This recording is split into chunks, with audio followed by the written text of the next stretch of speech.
Hello, everybody. Welcome into Talking Fitchburg on this Friday, February 5th, 2021. Did you know you lived in Alaska, Fitchburg?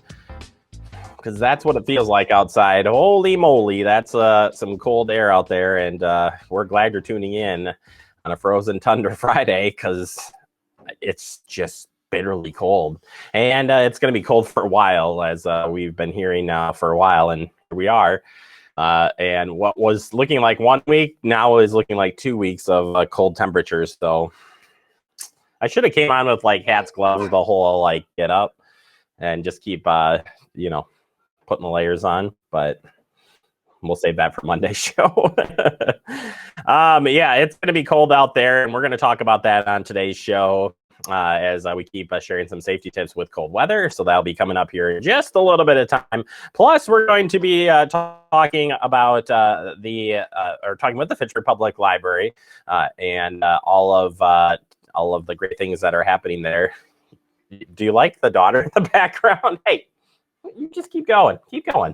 Anyways, we'll be dealing with that, having that interview coming up here in just a little bit of time. Tim and Lisa are here. Always have a good time getting caught up with them. So a lot to get to here today, and hopefully no more cameos from my daughter. Let's kick things off with the weather. National Weather Service giving us a new snow totals update here. And I like what a difference 2 weeks makes in this.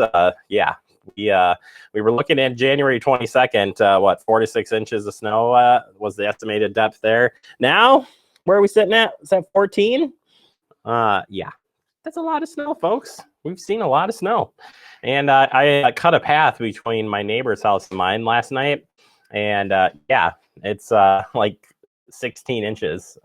It's just amazing. So it's been fun to see all the snow and stuff. Not so fun in the travel side of things, but take it for what it is worth. Let's switch to those cold temperatures.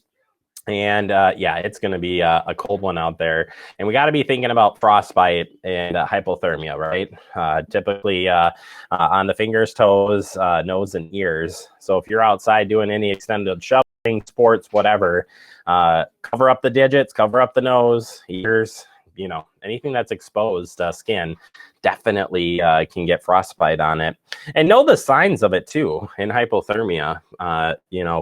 If somebody is unconscious, shivering, difficulty speaking, sleepiness, you've been stuck outside for a while, if any of that's setting in, you got to get them into a warm temperature immediately, get all of the clothing off and get them warm as quickly as possible. So that definitely important here. And temperature wise and the time it takes for 10 degrees Fahrenheit, 30 minutes or more for frostbite to set in. Below zero, 5 to 30 minutes. So we're looking at a couple of nights where it's going to be negative numbers there for the forecasted lows, let alone add in the wind chills. So got to keep an eye on that. And if you have any pets that you keep outside, might be the time to be thinking about keeping them inside. Provide warm shelter. Bring them in if possible. Watch the animals and make sure that they do go into their shelters or keeping them out there.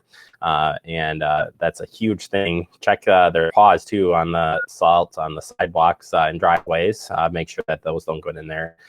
Frostbite can injure pets too, just as much as humans. So definitely time to keep an eye on that and recognize the troubles. And certainly you can always talk with your veterinarian if you have any concerns related to the pets. But we want to keep an eye on everybody here through this cold time coming up. All right, switching gears here from the Fitchburg Public Library celebrating Black History Month, and they've got a whole slew of great items for you to check out this month. You can use the link to read brief summaries on each of the books that are available for checkout here. We're showing you kind of just the splash page, if you will, of all the books that are out there for people to check out. But they are doing some fun stuff here for Black History Month, and encourage you to go out and check out those books. All right, 2 weeks snapshot here of Madison and Dane County as far as our COVID-19 update here. And it says here during the 14-day period, 17% of cases were UW-Madison students or staff. Last week, 15.57% of Dane County residents age 65 or older had received at least one vaccine dose. As of February 1st, 28.9% had received at least one dose. Overall, 10% of Dane County has received at least one dose of the vaccine. 2.8 of all cases were associated with assisted living or skilled nursing facilities, which is the lowest number we have had in 15 weeks. Which is awesome to hear there, those numbers going down. And that leads us to this, the mask order. We've been hearing a lot about the state mandate for the mask order, but we want to make sure that the mask order continues here in Dane County. So with the state mask mandate being repealed, remember that there continues to be an order in effect for all Dane County and Public Health Madison and Dane County. Face coverings are required in all Dane County for persons 5 years of age and older in the following situations: indoor or any enclosed building where people are or where other people, except for members of your person's own household or living unit, are present in line.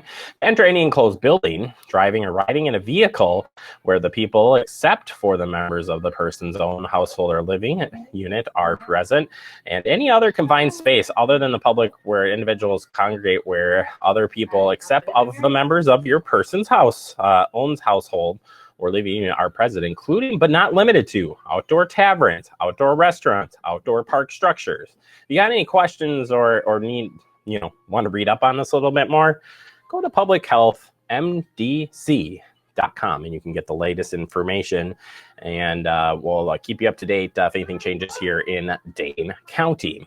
All right, University Mask Report, a new CDC MMWR report shows high rates of mask use at universities with mask mandates, and we just saw that the numbers were up there in University of Madison. So mask mandates, along with additional prevention strategies such as reduced crowding and testing, can slow the spread of COVID-19. N95 type masks, surgical masks, and cloth masks were more likely to be worn correctly than gaiters and other face coverings such as bandanas or scarves. And certainly you can learn more about this, but that's some good information to know.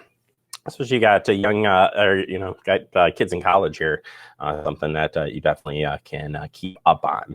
All right, that does it for our headlines. Coming up next, we open up the digest. We'll be talking about cold weather safety as we keep you warm in the upcoming 2 weeks. It's going to take a lot, so we'll talk our way through it next right here on Talking Fitchburg.